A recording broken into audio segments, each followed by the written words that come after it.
En esta clase vamos a ver en qué consiste la anomalía de Bouguer. A la izquierda podemos ver una representación del campo gravitatorio en miligauss.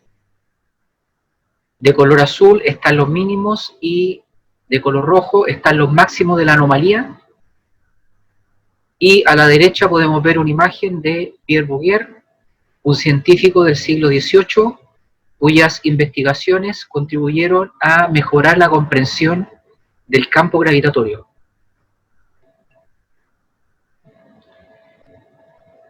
La anomalía de Bouguer surge de la respuesta al siguiente desafío. Imaginemos que medimos la aceleración gravitatoria en un punto cuyas coordenadas son lambda para la latitud, la longitud, z, siendo z la altitud respecto del elipsoide, tal como estamos viendo en la figura. El punto P está en la cima de un cerro, ahí es donde realizamos la medición, y de color rojo está el elipsoide. Por otro lado, tenemos la expresión exacta de G, no en el punto P, sino en el elipsoide.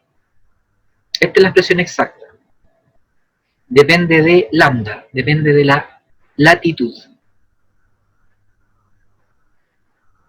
¿Cómo comparamos G medido en P con G teórico en P sobre el elipsoide para así decidir si en P existe o no una anomalía? Tenemos una expresión para G teórico sobre el elipsoide, pero no tenemos una expresión para G en el punto P. Entonces, ¿cómo lo podemos comparar? La respuesta es, primero, restamos el efecto de la masa extra entre el punto P y el elipsoide. Hay que restar el cerro.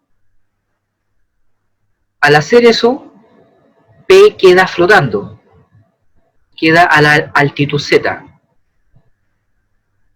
Restar el efecto de la masa extra se conoce como aplicar la corrección de Bouguer. En segundo lugar, una vez hecho lo anterior, corregimos por altitud, llevando el punto P al elipsoide. Entonces aquí vemos la imagen del punto P primero a la altitud Z y después llevado al elipsoide. Hacer eso se llama aplicar corrección de aire libre. El valor corregido de G medido en P se compara con G teórico sobre el elipsoide. Si después de haber corregido G en P, es decir, corregido por masa y por altitud, todavía existe una diferencia entre G medido y G teórico sobre el elipsoide, entonces podemos asegurar que estamos frente a una anomalía. Y esa anomalía se conoce como anomalía de Bouguer en el punto P. Y se define así: anomalía de Bouguer en el punto P es G en P corregido menos G en P sobre el elipsoide.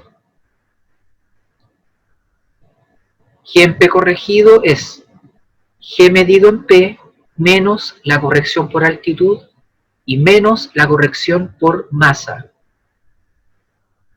¿Cómo se calcula la corrección por altitud o corrección de aire libre? Utilizamos una expansión de Taylor para determinarla. El resultado es el siguiente: delta G free o corrección de aire libre es menos 2 por G mayúscula, 6.67 por 10 a la menos 11 en el sistema internacional, por M mayúscula, la masa de la Tierra, dividido por el radio de la Tierra al cubo, multiplicado por Z, por la altitud elipsoidal. Se obtiene un valor negativo que conviene que lo expresemos en miligauss por metro de ascenso. En ese caso, el valor numérico resulta ser menos 0.30866 por la altitud elipsoidal.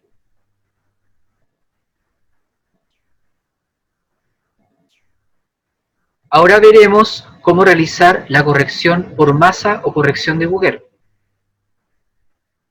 Si en una llanura es decir, el elipsoide, aparece un exceso de masa como el altiplano, observaremos una gravedad extra dado que G es proporcional a la masa.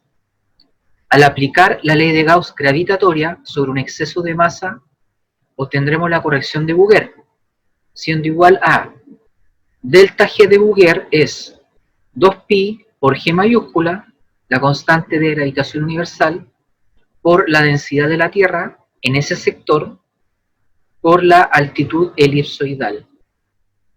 Y si usamos unidades de miligal por metro, con valores típicos, para la densidad, se obtiene que delta G de Bouguer es del orden de 0.1119 por Z miligal por metro.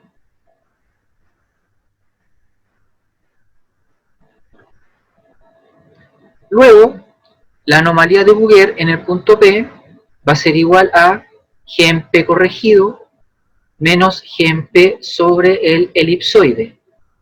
Es decir, G en P corregido es G medido en P menos delta G free menos delta G de Bouguer. Y esto da G medido en P menos, paréntesis, menos 2G mayúscula por M dividido por R al cubo, cierre paréntesis por Z, menos 2πg por ρ por la densidad y por Z.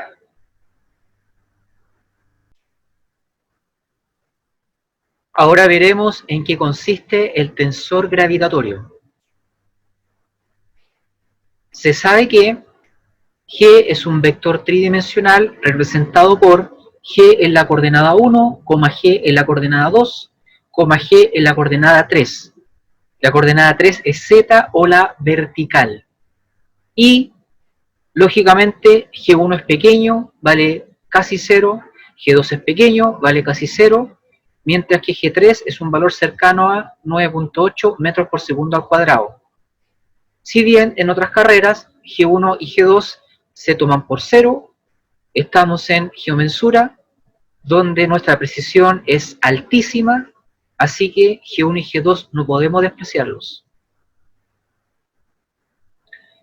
En segundo lugar, la derivada de G entrega más información que el valor directo de G. Pero las tres coordenadas de G, G1, G2 y G3, pueden ser derivadas en tres ejes. En el eje número 1, el eje número 2 y el eje número 3.